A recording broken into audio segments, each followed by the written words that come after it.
Hey Miko, how's it going, little dude? What's up, bro? Come here. Thought we'd do a little bit of a faction update as we start out the show today. Um, we're gonna be accompanied by Brutus, the Barber Beefcake, Dark Side of the Ring. But yeah, right now we've got uh, Michael Hayes becoming the fourth in-ring horseman. James J. Dillon, Flair's still going to say four horsemen either way. We didn't have the ability to complete it. But yeah, let's see here. We also have the Revenant Regime. So we've got Undertaker, Born Again, and Raven. We're doing pretty decent in the tag division. And Taker, of course, he's a champ right now. The Samoan Clan, hardly a major player. Yeah, not a whole lot going on with them right now. Afa and Sika are on the way out. Rikishi, I need to be boosting up, but it's tough. There's a lot of monsters in the company. And yeah, here we go. We got the Dark Brotherhood here. Kevin Sullivan, Adrian Adonis, The Destroyer, and James Mitchell. And then we've got the Canadian Stampede. I just thought that'd be a good way to recap because Michael Hayes is joining the Horsemen tonight. So we've got that going on for us. We've also got a bit of Brutus the Barber Beefcake action. He's going to go up against Mike Graham in a match. He's going to be winning that. Are you going after the lasers, buddy? You been in here, Miko. You know what's up. Come on. Oh, he wants to play. He wants to play fetch. I don't know if you guys can see that. Whoa, careful. Careful, buddy. He will do this all day. We even did it a bit before this. But he'll do it until he's completely just like panting and tired. So we're gonna stop soon. Oh boy.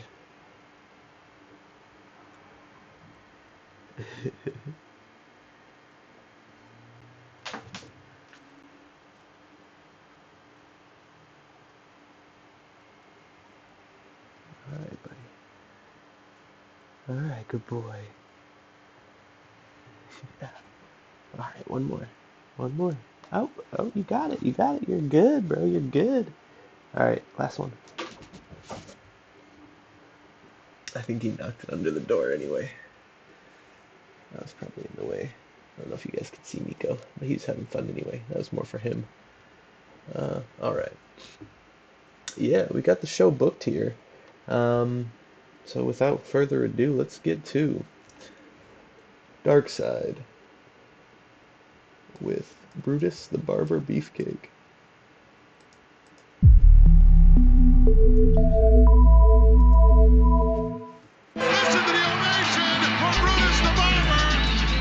Fan favorite Brutus the Barber Beefcake helped define the golden age of the WWF with his larger-than-life persona. The blades are part of me! Brutus is known for cutting and strutting. He was very popular, very charismatic. But backstage, Brutus had to fight for respect due to a lifelong friendship with the industry's biggest star. Wherever Hulk Hogan goes, Brutus the Barber Beefcake goes. The number one Hulkamaniac ever! Hulk took him under his wing like a little brother. They were best friends. So why would you not want to help somebody that helped you so much? Everything I was getting is because I worked my ass off. While at the top of his career, a devastating accident leaves Brutus shattered. This was one of the most traumatizing moments that I'd have ever witnessed. His face is totally smashed. And I'm telling everybody, my face is falling off. I never thought he'd recover. He almost died. The Hulkster says, "You're gonna live, you son of a bitch. You're gonna get better." Leading to a reversal in fortunes. He had everything and then nothing. And a falling out with the friend who had carried him to the top. Okay, I do want to mention this because we're getting to the point in our series where we're in the home stretch, folks. We have about 3 episodes left. We got the one you're watching. We've got the next one being John Tenta, and then the one that I would basically say is like the series finale, right? The Bret Hart versus Shawn Michaels, you know, the Montreal Screwjob type episode there. I've been building at it for a while. Bret here is proclaiming, I had to abbreviate it because you can only have so many letters, that he's the best there ever was. He's praising the AWA title lineage. He's basically going through, he's like, Nick Bockwinkel and, all listing off all the names and like all the people that have held that belt in the 50, at this point, it was like, 40 years at least, 30 years of lineage, and, telling, a story in the ring about like, this belt means something, this belt's important in the history of wrestling. And the belt that Taker has is the UWF Universal title, and even though it's considered more prestigious, I'll actually just go right to the titles to show what I'm trying to say. But yeah, even though it's more prestigious, this title that Taker has really has only been held by a dozen guys or so. 1, 2, 3. Which, Terry Gordy's cool, but Black Bart, One Man Gang, I mean, eh. So, 1, 2, 3, 4, 5, 6, 7, 8, 9. So not even a dozen guys. And these guys have been since it came to my company, obviously. I don't remember when I purchased it. I think it was around here. Terry Gordy was the champion, yeah, I think it was right here. Which, I gotta build back to get Terry Gordy back on top, get him another title run with this belt at some point, but it might not be as this belt, because no, it would still be that belt. Either way, what I'm building towards in this moment, Bret's talking about the lineage, he's talking about, Fritz Von Erich, Vern Gagne, the Crusher, Mad Dog Vachon, Hulk Hogan, Jerry Lawler, Nick Bockwinkel, Rick Martel, all these different people that have had the belt over the years, versus,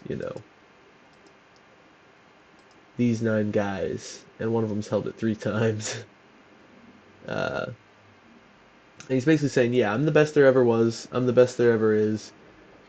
Kerry Von Erich might have made a case that he was, on top in this company because he's been around for a while, but,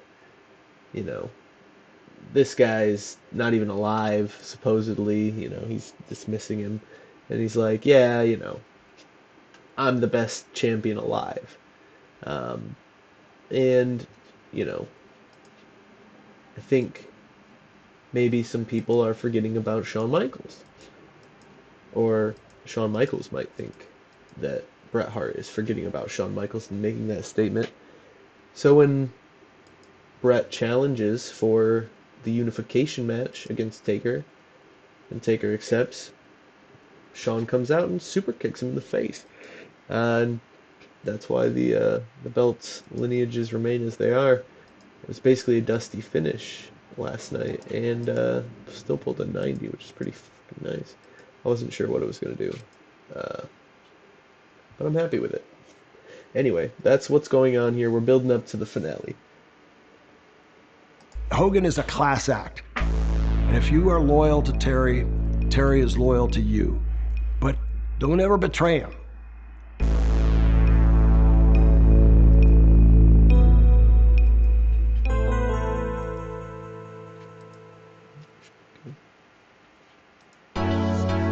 In 1984, Vince McMahon's WWF was transforming the wrestling business into pure spectacle.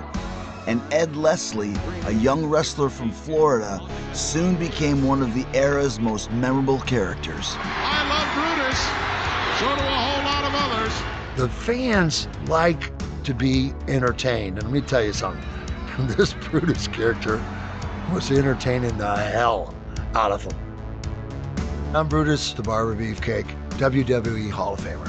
The crazier I got, the wilder the things I did, the people loved it. Because it's about connecting with the people. His wrestling wasn't even that great. Please.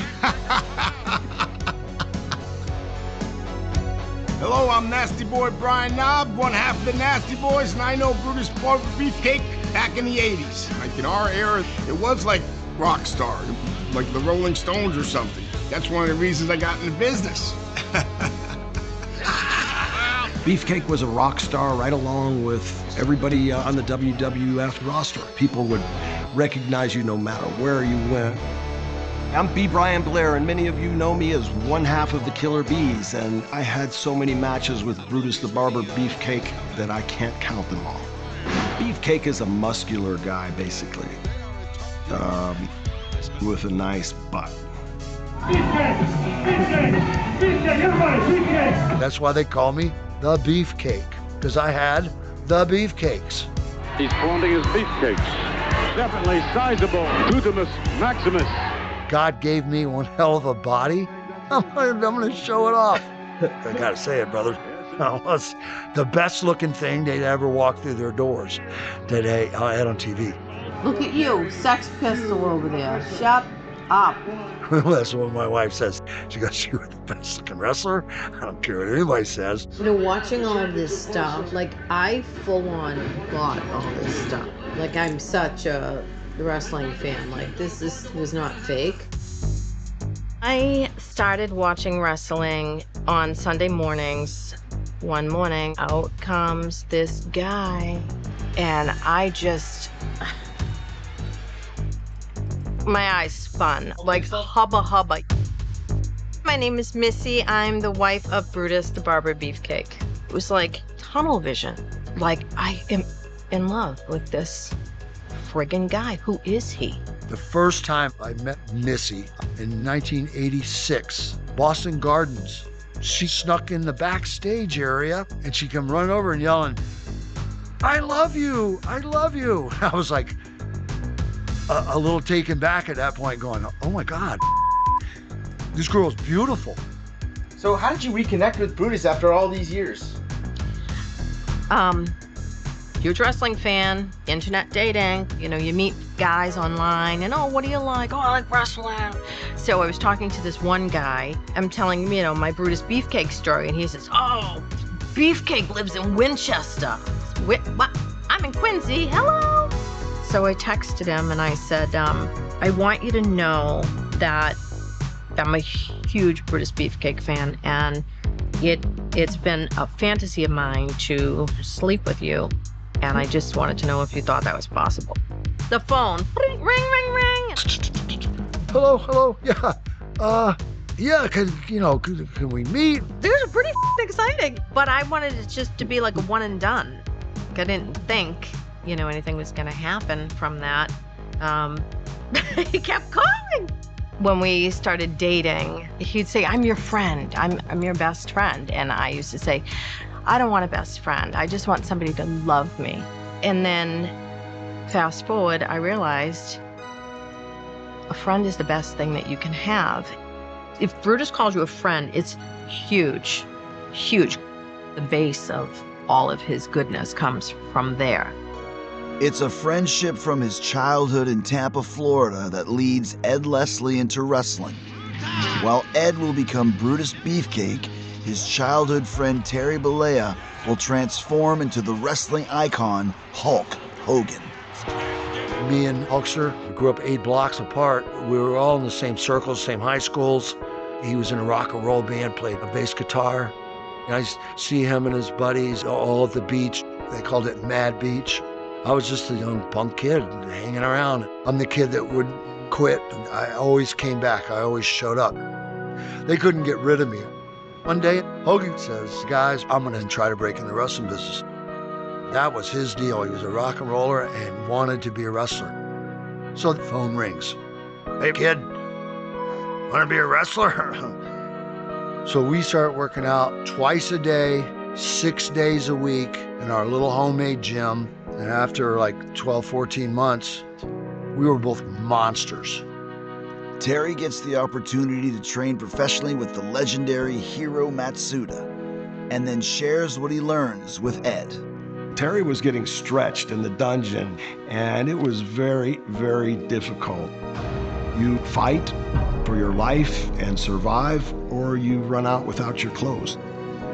Whereas Beefcake was just basically tossed straight from the street to the ring. He was very fortunate that he had a great friend like Hulk Hogan who nurtured him and did everything he could to put him in the ring with the right talent to get him to first base. Well, a lot of people don't know me because I'm relatively new to the business. I've just come into the scene, recently. Terry helps Ed break into the industry by making him his tag team partner. Living together out of a van in Pensacola, the two are inseparable. Whatever Hulk was doing, Brutus was right there, and Brutus was always just his ride or die. We were friends, we were bonded, friends to the end. People would always say, you must be brothers. And we finally said, I think it's time just to say, okay, yeah, we're brothers, and go with it. Our gimmick was we were bigger and stronger and better looking than everybody. The Hulk and his brother Eddie Boulder will be right. That's what we did, the Boulder Brothers. A bunch of different names where we were brothers. Dizzy Hogan, the brother of Hulk Hogan. And Terry Funk. He named me Dizzy. He just like, you're Dizzy. Making a lot of money and everything, Why was he dizzy? Kind of like a male valley girl, if you will. Play with it a little bit, count it once in a while. Dizzy Hogan. While Terry was going off to stardom, he always had Brutus right behind him. After lighting up the territories, Hulk makes the jump to the WWF and soon becomes the face of Vince McMahon's empire. Hogan was over in WWF from the minute he got there. I mean, the immortal Hulk Hogan. I mean, it goes down in history probably having the biggest career in wrestling ever. Struggling to gain traction as Dizzy Hogan, Ed gets the opportunity of a lifetime to step into a new gimmick conceived by Vince's wife, Linda. Linda has this Beefcake name in her head. Hulk, he says, what about Brutus? Like Brutus and Popeye. What about Brutus Beefcake? And I'm sitting there thinking to myself, oh my God, here's my chance to wrestle in Madison Square Gardens, and my name is gonna be Brutus Beefcake. I couldn't even say it without giggling and laughing, and I was gonna be Brutus Beefcake the Chippendale. So I came out with spandex. I had a bow tie with rhinestones. I dropped about 25 pounds, dyed my hair black and cut it real short, and walked into Vince's office in this outfit, and Vince nearly fell out of his chair and said, oh my God, how can this not make money? Brutus Beefcake. Beefcake was a very colorful guy, but he was an average worker. What's he gonna do off the rope? Oh! When they put Brutus with Greg Valentine, who's one of the premier technical wrestlers ever in this business, solid, believable, hardcore, it just really helped Beefcake learn how to work. That move by Beefcake.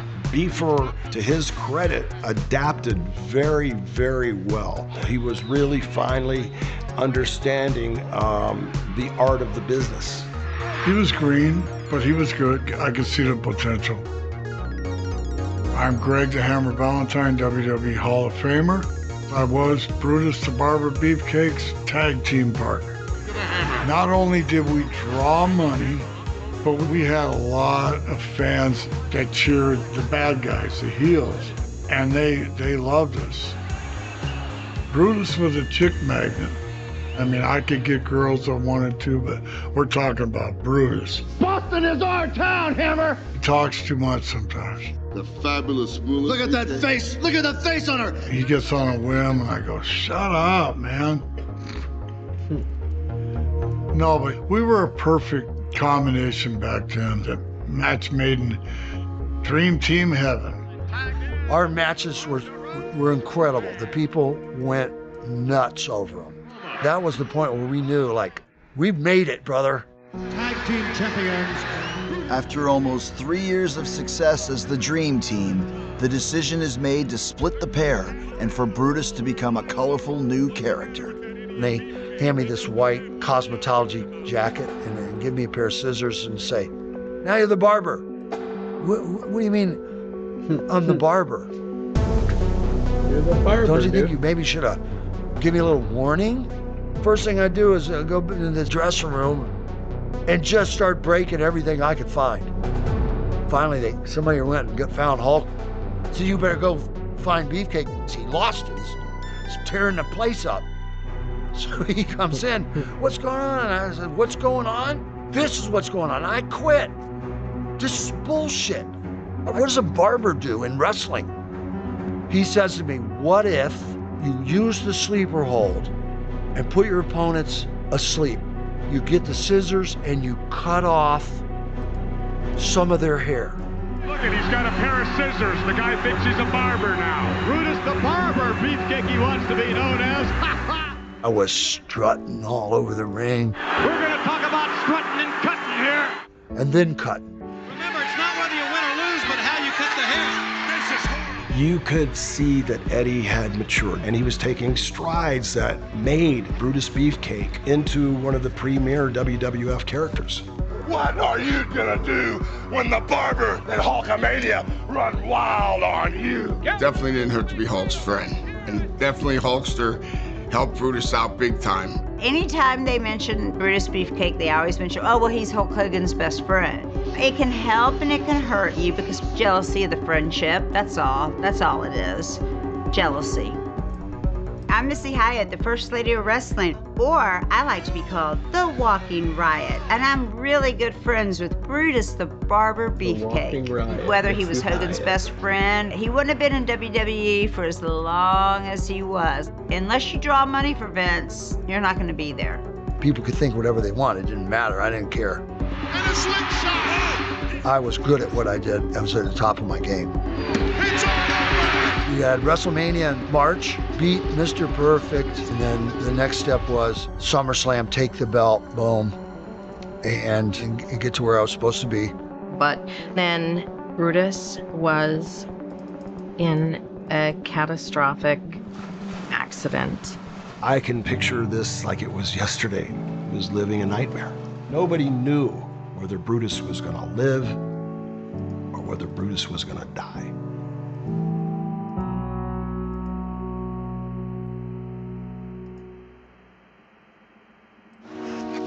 Here we are. Holy cow, we're in Lutz, Florida, at the lake house, scene of the crime, where Brutus nearly lost his life, man. This was a heck of a party house, guys. There was no other docks. There was not as many houses and stuff as there is. By 1990, Brutus the Barber Beefcake is one of the most popular stars of the WWF. July 4th, and I had 1 day off. So I'm gonna party like it's the end of the world. We're in the boat. We're gonna have a band set up later on the outside in the back, and we're gonna party all night. Mike Hannis, who's a friend of Beefcake's, he had a really fast ski boat, and he liked to take people parasailing around the lake. Everybody was having a great time. We had just been parasailing for hours. Several people had near catastrophes, so we were actually thanking our lucky stars that nobody's hurt doing the parasailing today, and we're done. And then Brian Blair, the Killer Bee, and his friends, a couple people, came roaring in, and they wanted to parasail. I wasn't about to go up there because it didn't look like the safest thing in the world to me. But a friend of mine, Tracy, wanted to go up in the parasail. Mike, he's like, no, we're done. And they wouldn't relent. Mike finally he's pissed. He said, all right. But at that time, there's no wind to fluff the parachute up. Beefcake stood in the water above his waist. Myself and another guy named Paul was holding up the parasail. Eddie's responsibility as a rope man is to communicate with the person about to take off in the parasail, and he also has to communicate with the boat driver. So I'm out in the shallows there, trying to get the people set up there on the grass. We got everybody ready to go. Mike just said, "F it, I'm going," and just took off. Eddie drops his hand, and as he does, he turns in. And so he's right in Tracy's line of fire, right in her flight path. She's coming right to the back of my head. It's happening so fast, nobody can even yell, "Look out! Move! Anything!" As she sees that she's not getting lift, she buckles her knees up to try to clear Eddie's face. And I turn around just in time to get her knees right in the face. Boom. It hits me so hard that it pulls me out of the water, and I do what's called a gainer, where your feet go over your head first and then come back down. And by the grace of God, I wasn't knocked out. And I'm down, like, trying to get my shit together. Can't see a thing, can't breathe. And nobody has any clue that I've been mortally injured. I ran as quick as I could, grabbed him from the water. Everything was shattered from the nose, the cheekbones. His whole upper jaw was sitting on top of his bottom jaw. I force my hand in my mouth. I lift my palate up, saying, "My face is falling off. My face is falling." He couldn't speak. He tried to speak, but it was only gurgles coming up from his throat. While we were waiting for the ambulance to drive, I just kept Eddie up and conscious, trying to keep him from falling asleep. I didn't know anybody could be hurt that bad and still be alive. They rolled me into the emergency room, and they take my blood pressure and realize it's like 200 over 100 or something. Next thing you know, they're yelling, "Code blue, code red, code purple." Finally x-ray my head and realize that my face is gone, and they have no idea what to do. It's the 4th of July, then the phone rang. So the guy on the phone said, "It's a Brutus Beefcake. He is severely injured and they need your help immediately." I said, "Brutus Beefcake? Never heard this name." And then my son yelled, "Dad, this is Hulk Hogan's partner." My name is Mutaz. Even when he's being operated I am on, a man, plastic he's just surgeon. Hulk Hogan's By the buddy. time I arrived, I remember I asked, because he was so big, how could somebody smash him like this? And I said, "Well, Doc, please just kill me, because I'm done. I can't take it another minute. The pain is unbearable." He was totally fractured. Of course, the first thing we want to determine is that he had a good airway, because if a person cannot breathe well or there is something obstructing the airway, of course they can pass. But I was more worried about that he may lose vision. Working over the course of 16 hours, Dr. Habal and his team of specialists reconstruct Brutus's entire face. It's like building a house. And I really always like to build the house from the stable area to the unstable. A lot of his skull was stable, so I started from the top. They cut me from ear to ear, across the top of my head, peeled my face down and my scalp back. And then using strips of titanium, he's gonna rebuild my skull. The most important thing in the face is where the eyes go, how far they are. Put the eyes in where position, put the nose where he is, and put the upper teeth, the lower teeth, and then we sew the eyelid together so the person will not be able to see for 24 hours at least. After the surgery, they took me to ICU to in a drug-induced coma, basically, for me to wait for a couple days to see what happened if I kept on living. But I can't see, I can't speak. Everything I had worked 20 years for was gone, and it wasn't coming back.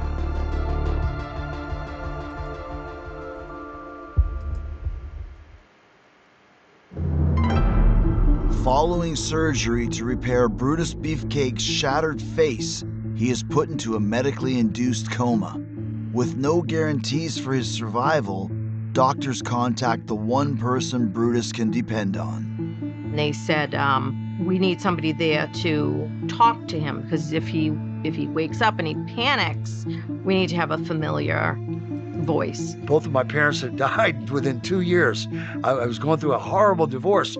I had brothers and sisters and family, but I mean, I've been gone for 15, 20 years on the road, so the only person that I was really close to was Hulk.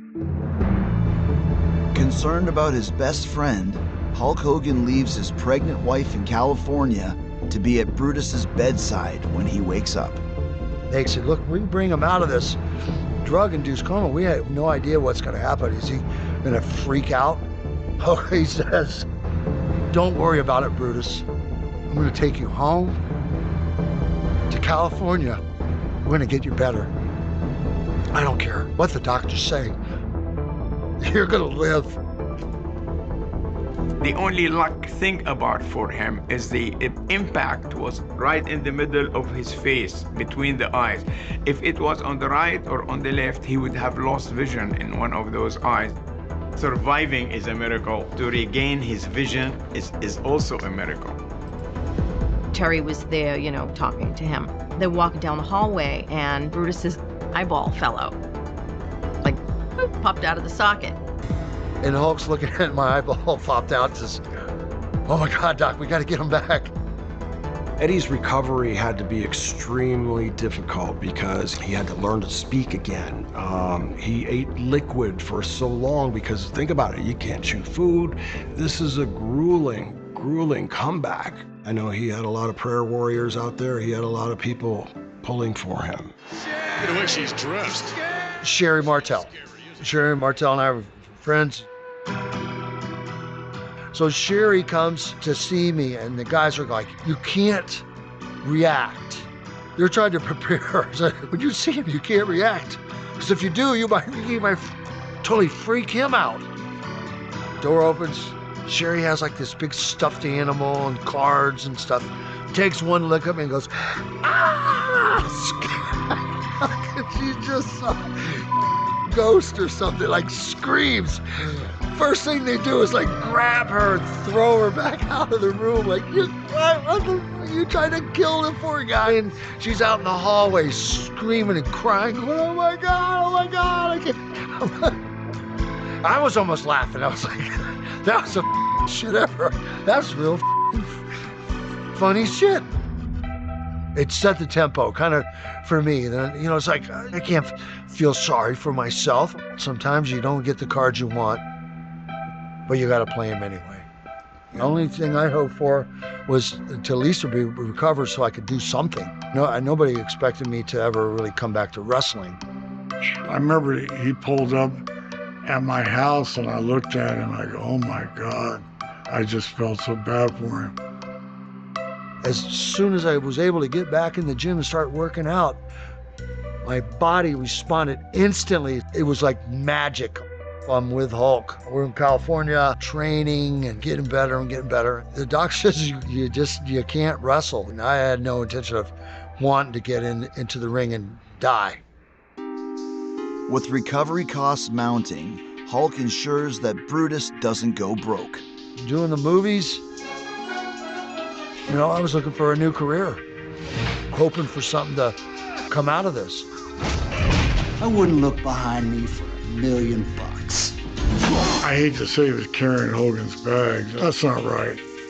You know, first of all, you have a lot of jealousy. Probably a lot of people glad he got his head knocked off.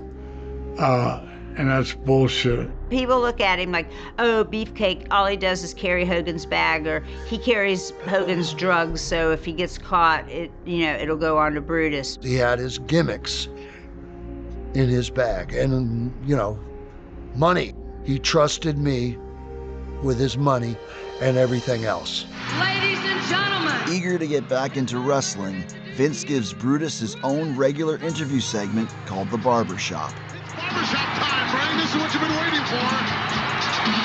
He doesn't look different. You are the ones who are responsible for bringing Brutus the Barber back to the WWF.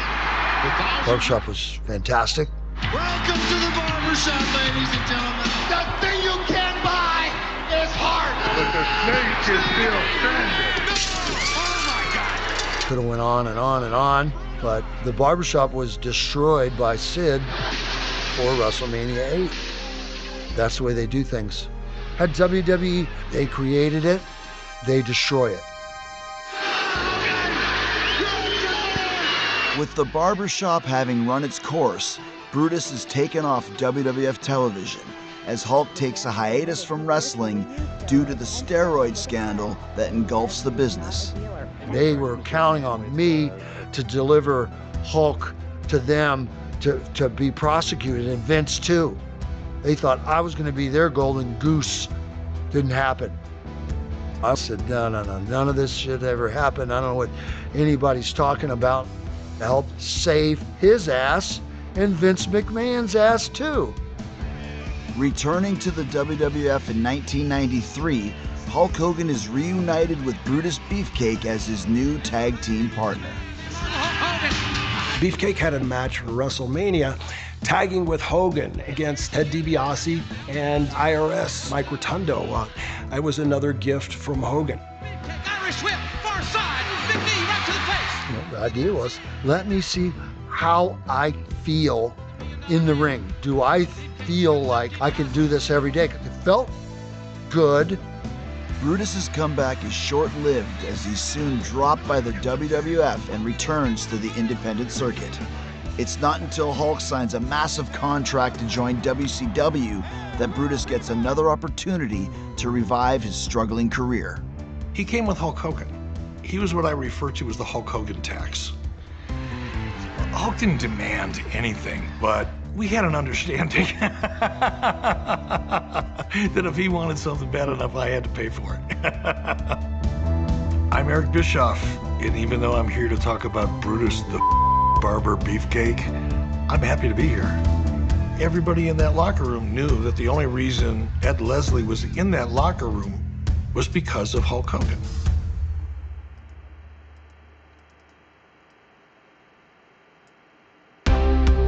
In 1994, Ed Leslie once again follows his friend Hulk Hogan, this time to WCW. With the Brutus Beefcake name owned by the WWF, Ed cycles through a number of different characters in WCW.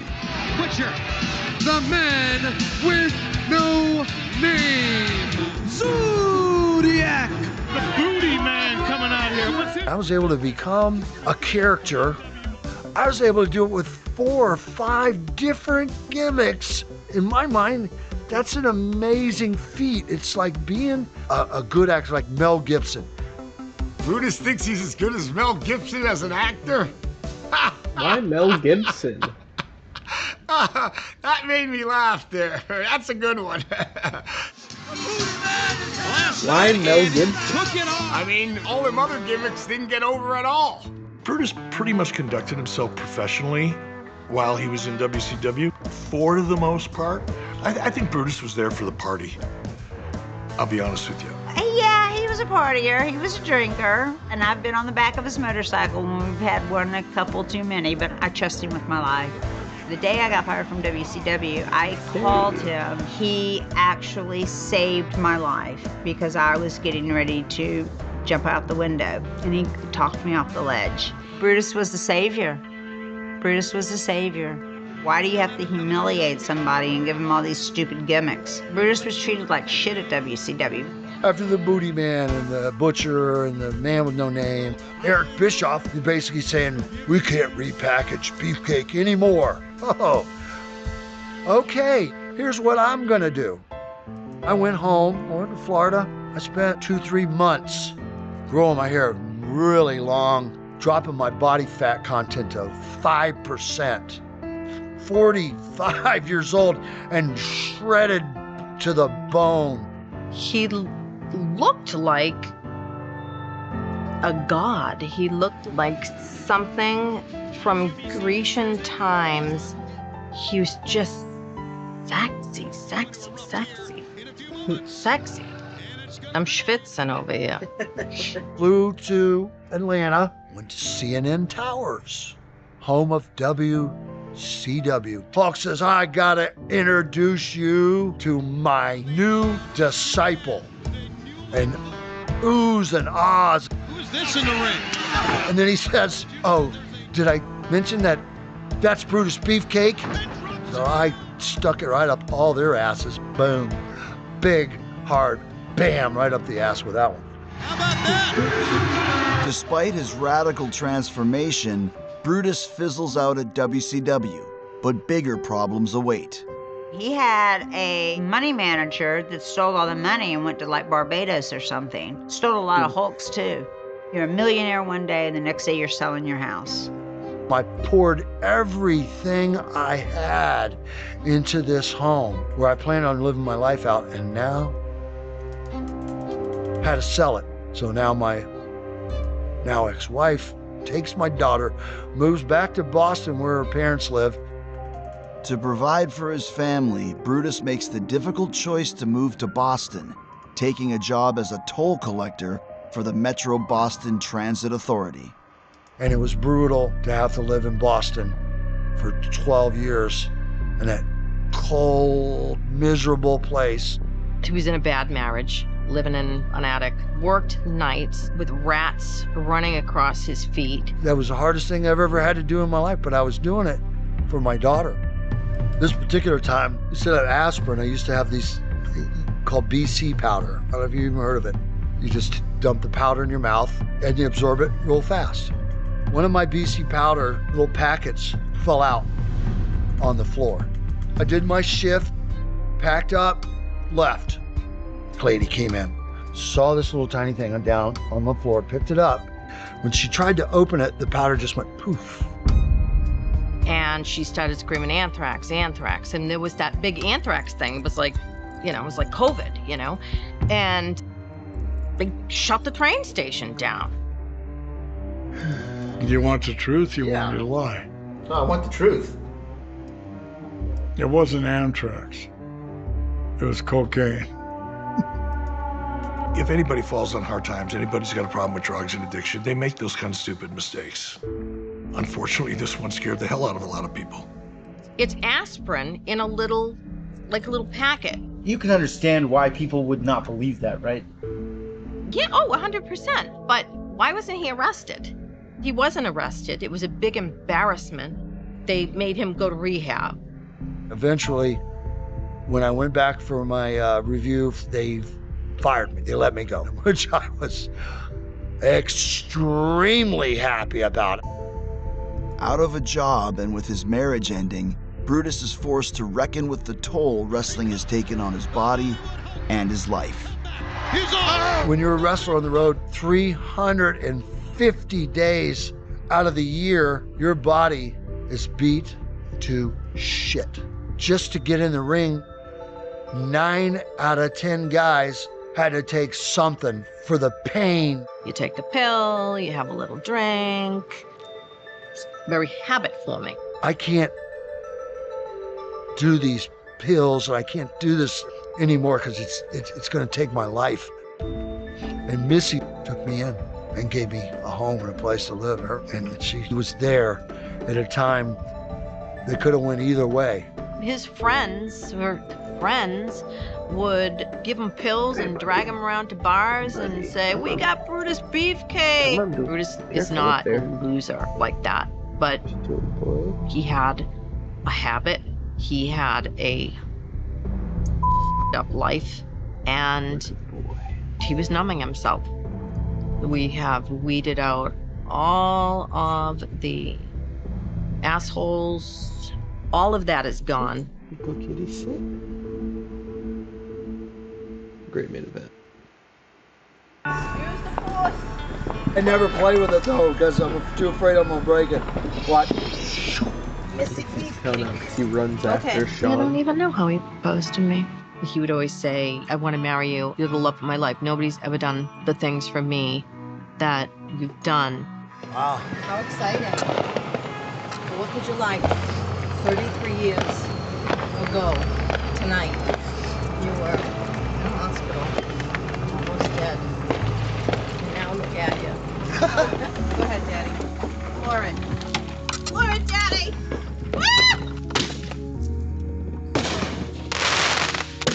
Happy 4th of July.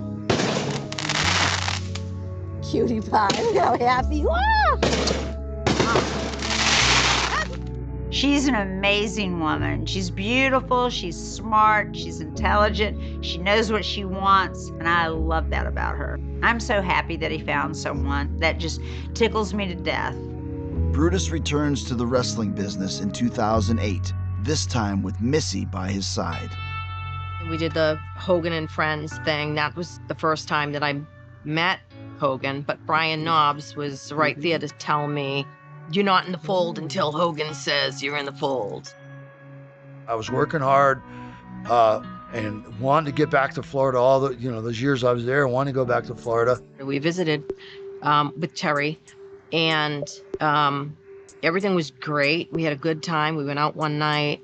Terry was singing my praises, telling Brutus how wonderful I was and how he was so happy for Brutus. And then we said goodnight, and then the next day we went over to Terry's house, and it was like someone flipped a switch, and he was really cold.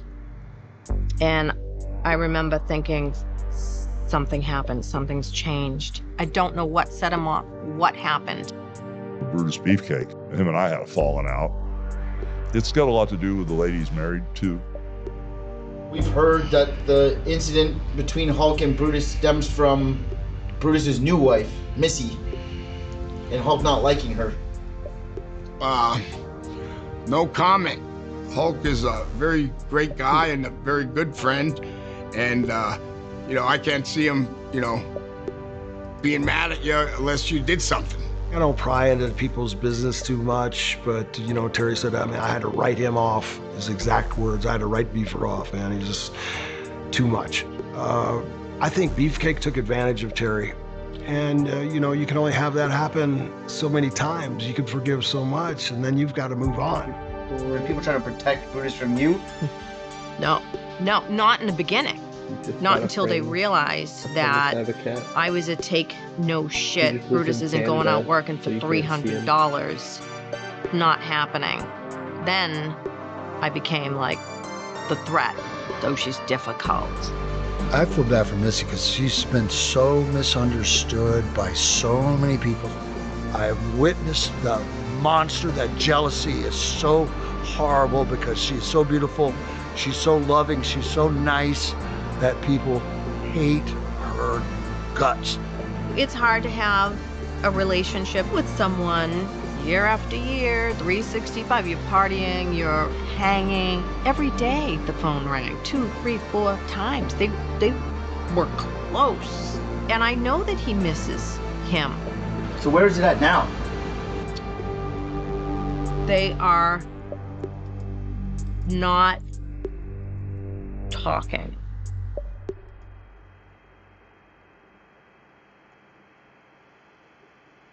All right, so we're doing a poster. You got to put a fist up and make a mean look on your face because you can take a couple pictures, all right? Okay, come on. Awesome. All right, cool. Thanks so much. You're welcome. Appreciate it. He is doing wonderful. People are always happy to see him. The fans, they come out, they love Brutus so much, and Brutus makes everybody feel like he's known them for so long. When he's telling his story, like he's known you forever. Yes. They want to shoot us together. He went through a horrible accident, and today he's back 100%. That's just a lesson to you and how strong Brutus is. So God bless him. Valentine, Beefcake. He was elevated because of the company that he kept. But wrestling's all politics. You got to have talent to stay there. And there's a lot of jealous people in the wrestling industry. I'm happy for every dime, every match that Brutus ever had. Despite years of strained relations, Hulk Hogan comes through for his friend one more time when he inducts Brutus into the WWE Hall of Fame in 2019. Please welcome the immortal Hulk Hogan. Brutus went through some really tough times. I was there when he had a terrible parasailing accident, but he came back and he made Brutus Beefcake larger than life. What you gonna do when Brutus the Barber Beefcake has a haircut just for you? So please welcome Brutus the Barber Beefcake to the 2019 Hall of Fame, brother. They did you cool. They did you really good. That's the last time you ever saw Hulk Hogan. That's it. It was the last time you guys saw each other.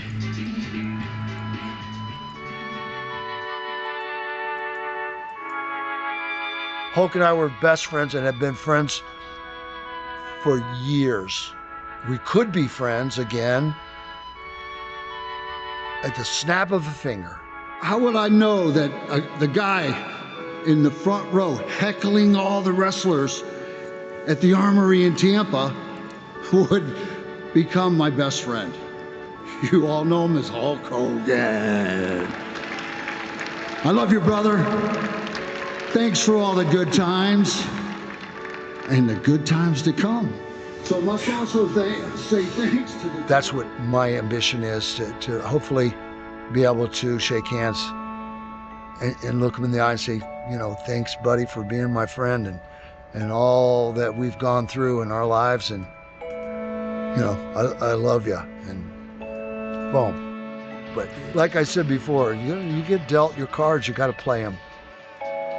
And I'm perfectly, super duper happy the way it turned out. That I got my Missy, my soulmate, to be able to spend my life with.